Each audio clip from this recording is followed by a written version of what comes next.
All right, welcome to the deep dive.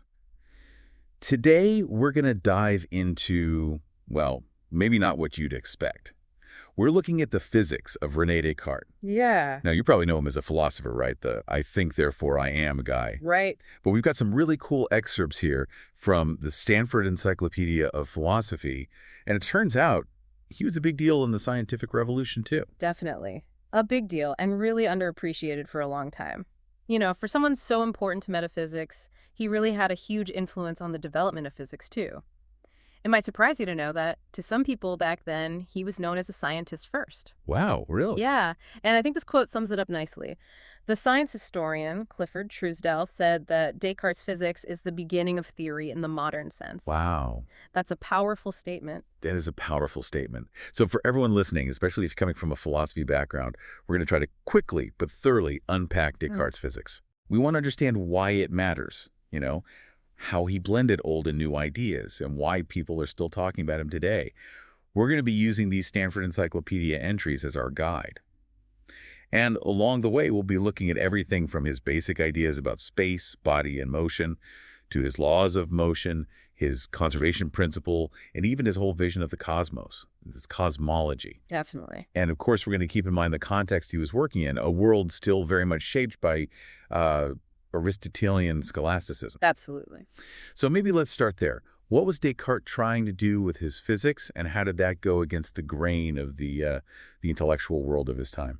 Well, one of the most interesting things for a philosopher is that Descartes developed his mechanical theory, at least in part, to challenge the prevailing Aristotelian scholastic view. Okay. This system relied on concepts that, well, they can seem pretty obscure to us today. It's like substantial forms. This was the idea that a thing's essence, what it is, gives it its powers, its causal powers. Yeah. And then you have primary matter, which is like this formless underlying stuff. So if you think of something simple, like a rock, in the scholastic view, it's not just matter, it's matter with a specific rock form that makes it solid and gives it its other properties. Okay, so Descartes wanted to get away from these forms that you can't really measure or see. Exactly. He thought we should strip away these sort of metaphysically fuzzy qualities, things like color, taste, even gravity, the tendency of things to fall. He wanted to boil the physical world down to things you could quantify: size, shape, and most importantly, motion. And this is really interesting because it prefigures the distinction between primary and secondary qualities that you see in later philosophers like Locke. Primary qualities are objective, they're in the object itself. Right. Secondary qualities are just how we perceive things. Okay, so that sounds like a big step toward a more mechanistic view of the world. It is. But, I was surprised to learn that his methods were still rooted in the scholastic tradition. Yeah. How did he reconcile those two seemingly opposite approaches? Well, this is where things get really fascinating, especially if you're looking at Descartes from a philosophical angle. You see, while he was pushing for this mechanical view, his approach to science, especially in his book Principles of Philosophy, still shows the scholastic influence. Okay. He wanted to start with basic, self-evident facts, things you could figure out through reason or just by looking at the world around you. He thought these facts should be the foundation of physics. Okay, so he's starting with metaphysics, with these fundamental truths, and then building up his physics from there. Exactly. It's like he's building a house, but he's really focused on getting that foundation strong before he even thinks about the walls. And that's a big difference from how science usually works today, right? Right. We tend to start with observations, experiments, and then build our theories based on that. Exactly. And Descartes actually criticized Galileo for doing this. Oh. He said Galileo was building without foundations because he didn't bother with the first causes of nature. Descartes thought his own Principles of Philosophy, which starts with metaphysics, God, the mind, and then moves to physics and cosmology, was a much better, more rigorous way to build knowledge. It's interesting, too, that his more mathematical work, like his law of refraction from optics, isn't really a big part of the principles. Yeah. Was that intentional? It seems like it was. You see, Descartes believed that mathematicians were mostly concerned with ratios and proportions, the how of things. Right. But natural philosophers, like himself, wanted to understand the why, the deeper nature of reality. This shows you how his thinking differed from how physics would later develop, Hmm. which became, as you know, really tied to math. Right. Very mathematical. Okay. So we've got a sense of his strategy, the intellectual landscape. Let's dive into those foundational ideas about space, body, and motion. Right. This seems to connect to some really big philosophical questions, doesn't it? Oh, absolutely. Descartes' views on space and body are part of this long debate in philosophy, going all the way back to medieval and Renaissance thinkers. And a lot of it revolved around this Aristotelian idea that anything with dimensions is a body. But in Descartes' time, some people were starting to think about space as something that could exist on its own, even without matter, as pure empty space. But Descartes wasn't having any of that. Nope, not at all. He basically said that the core of material substance is three-dimensional spatial extension length, breadth, and depth. Hmm. So for Descartes, the space a body takes up is the body. There's no difference. Okay. And this has a pretty radical implication. Empty space, a vacuum with absolutely nothing in it, just can't exist. Wow. Because all spatial extension, by its very nature, has to be material. For Descartes, an empty volume is a contradiction. It just doesn't make sense. It's a pretty big claim. How did he justify it? Well, imagine an empty container. Let's say you could somehow take out all the matter inside it. Descartes argued that the inside surfaces of that container would instantly touch. Not because they moved, but because there would be no extension, no nothingness to keep them separate. He said that nothingness cannot possess any extension. Okay. And since all distance is a mode of extension, it can't exist without something expended, something material. And for him, that's a body. Right. The excerpt also mentions that his nominalism might have played a role here. For anyone listening who might not be familiar with that, can you explain what nominalism is in this context? Sure. Nominalism, in simple terms, is the idea that only individual, concrete things truly exist. General terms, universals, they're just names, labels we use to group things together. So Descartes' rejection of empty space might be connected to this. If only specific things exist, then an abstract concept like empty space extension that doesn't belong to a particular body becomes tricky philosophically. That's interesting. So if space isn't this independent void, what did Descartes mean when he talked about space? For him, space was an abstraction, something we derive from the actual extension of bodies. He called it internal place. It's basically the three-dimensionality that different bodies can occupy one after another. Think of it in relation to a bunch of other bodies. Space is defined by their arrangement, not as something existing on its own. He actually had a similar view of time. He saw it as an abstraction based on the durations of particular bodies. Wow. Okay. So what about atoms? Those tiny, indivisible building blocks of matter. Did he believe in them? Nope, he was against the idea of atoms. He was. His reasoning was theological, basically. If you can think of something being divided, like any length can be cut in half in your mind, then God, being all-powerful, could actually divide it in reality. So there can't be any truly indivisible particles. He did use the term corpuscles in his physics, but these weren't the same as the indivisible atoms we talk about today. Okay, so that gives us his take on body and space. Let's talk about motion. How did Descartes define that? Because motion seems crucial to any theory of physics, right? Absolutely, and he had a very specific definition. The transfer of one piece of matter or of one body from the neighborhood of those bodies immediately contiguous to it and considered at rest into the neighborhood of others.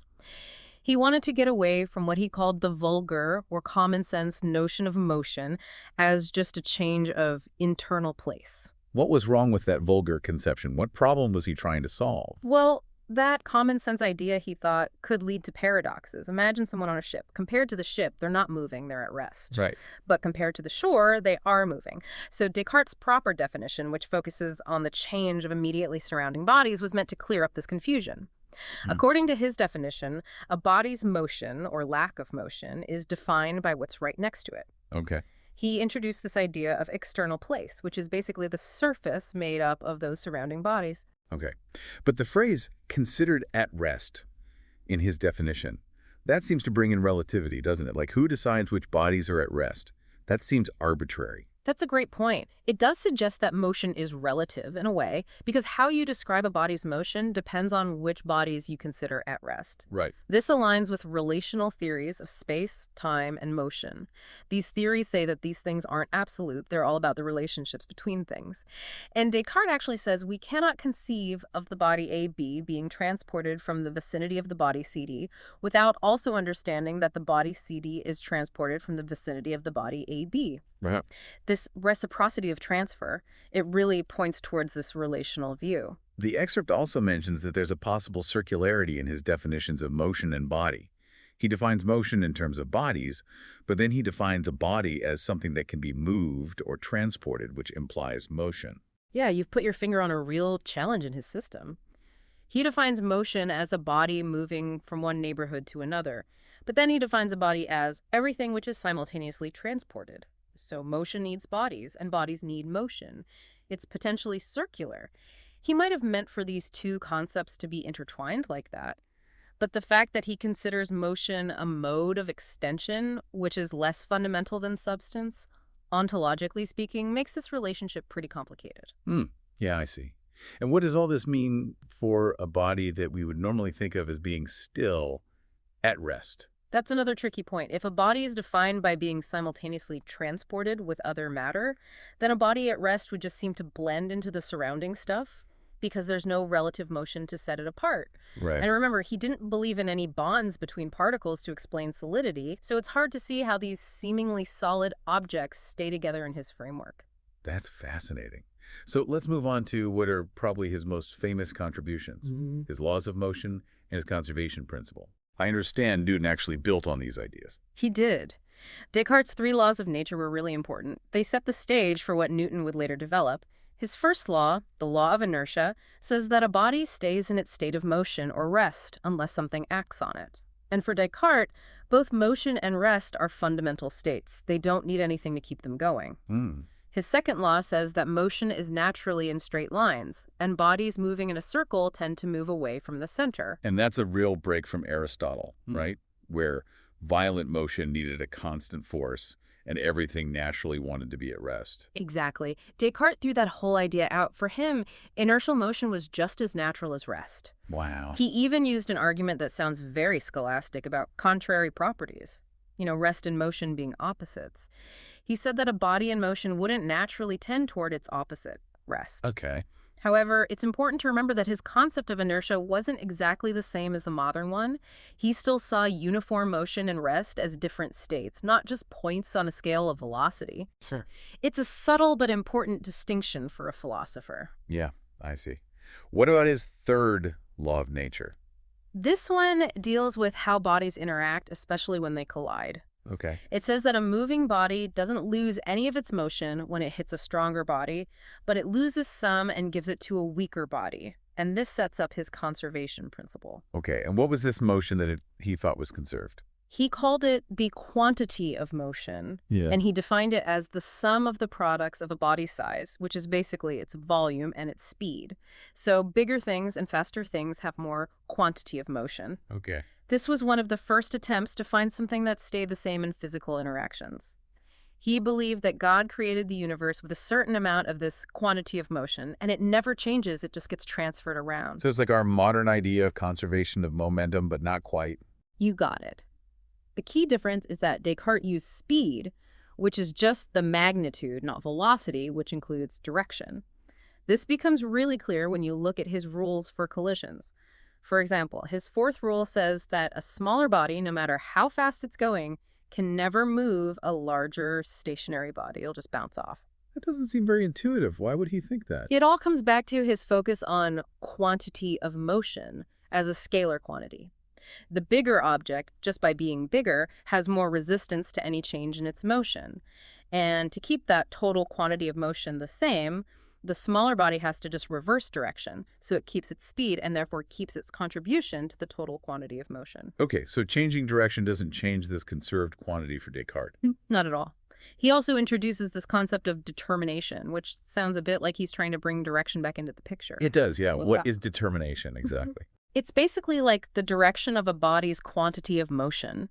He even uses the analogy of a shape having different dimensions to explain how motion can have a direction that you can break down into components. His explanation of refraction in his book Optics, where he talks about a ball going through a piece of linen, also uses this idea of breaking down determinations. Interesting.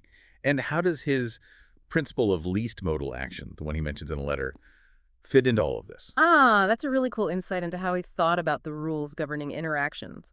Basically, he's saying that when two bodies collide and they have incompatible modes, meaning differences in their speeds or determinations, the changes that result will be the smallest possible changes needed to resolve this incompatibility. So, going back to the fourth rule of collisions, he argues that it's easier, in a way, for the smaller body to just reverse direction, which is a change in determination, than to try to actually move the larger body, which would mean changing both speed and determination.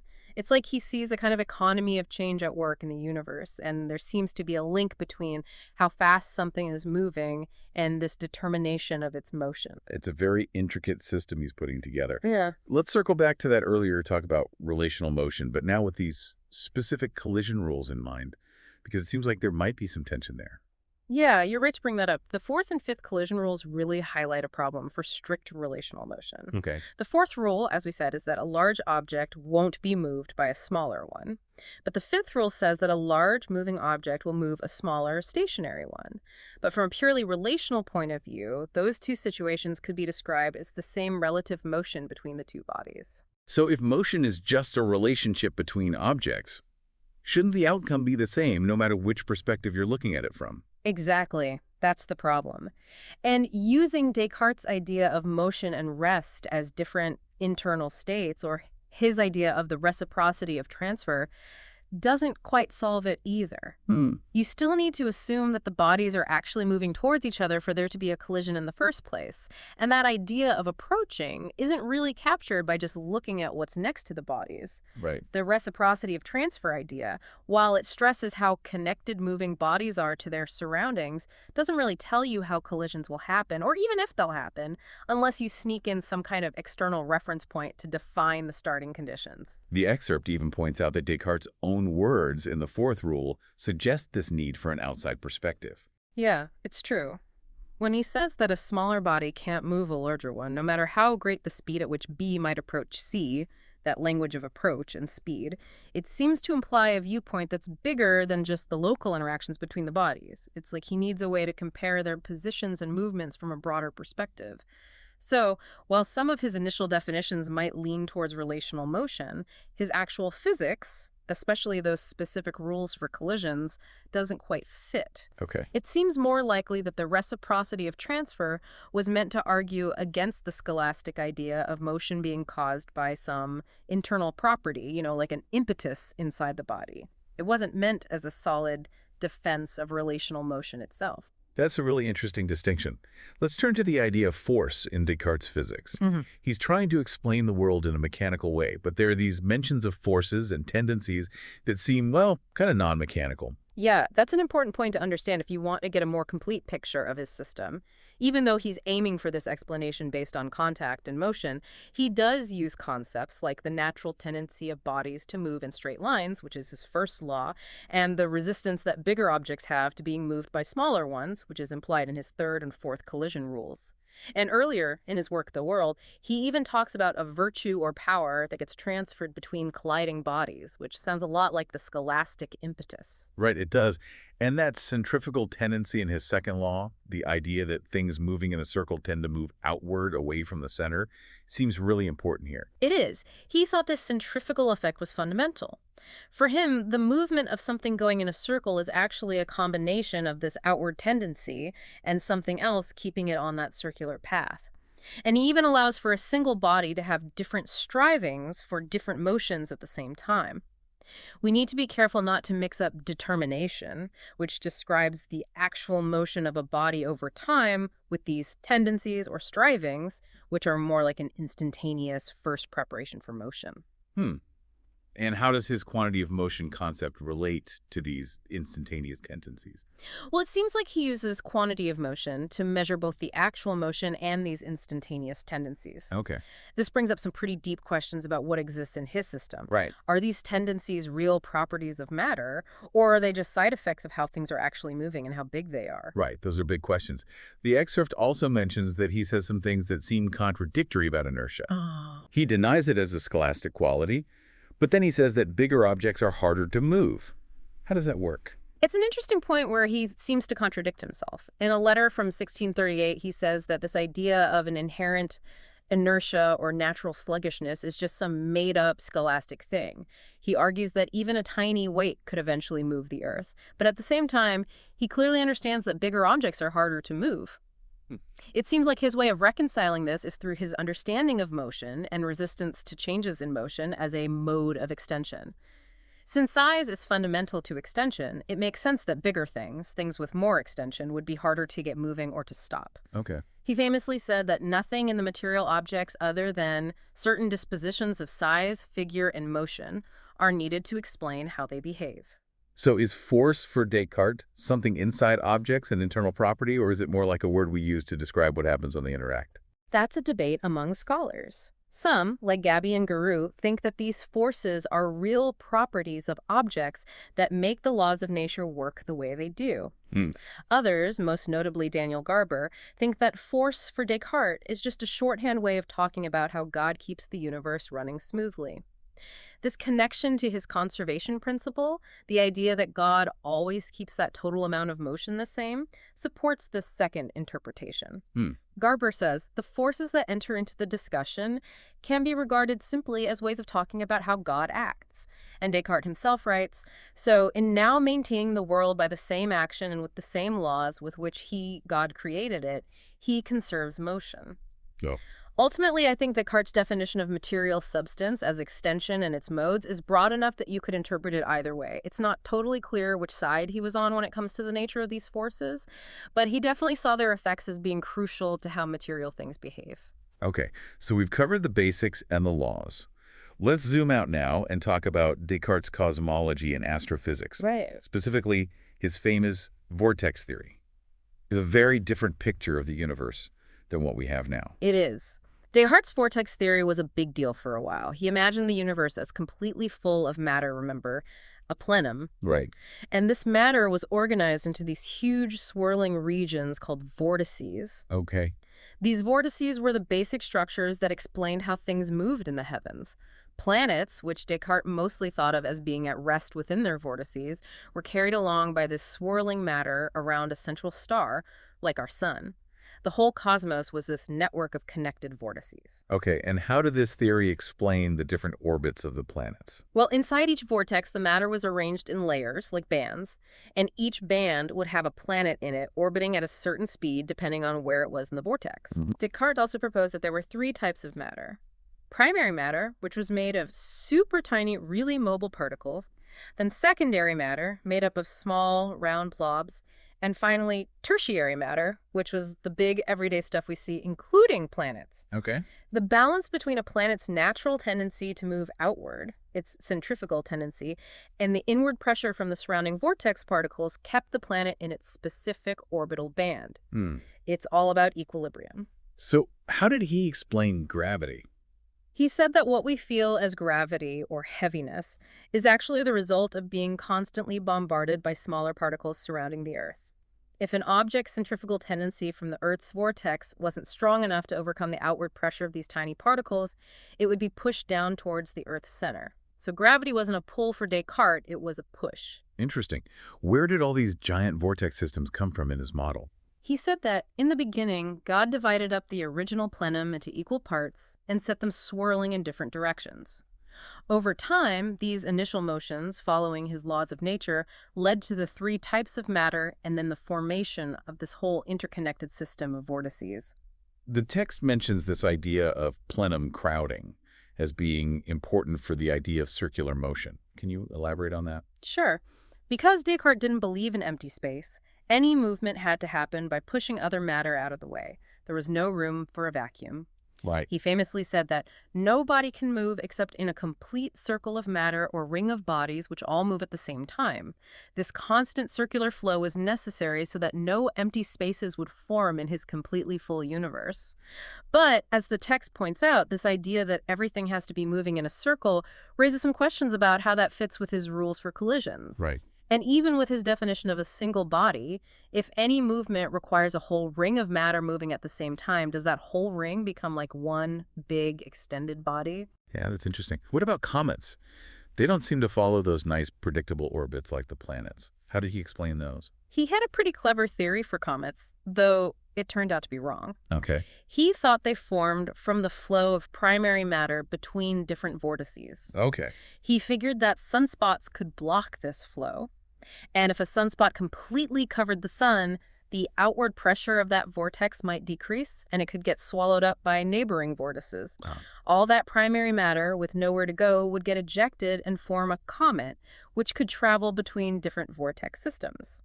He even thought that maybe a star could turn into a planet this way, or vice versa. Wow.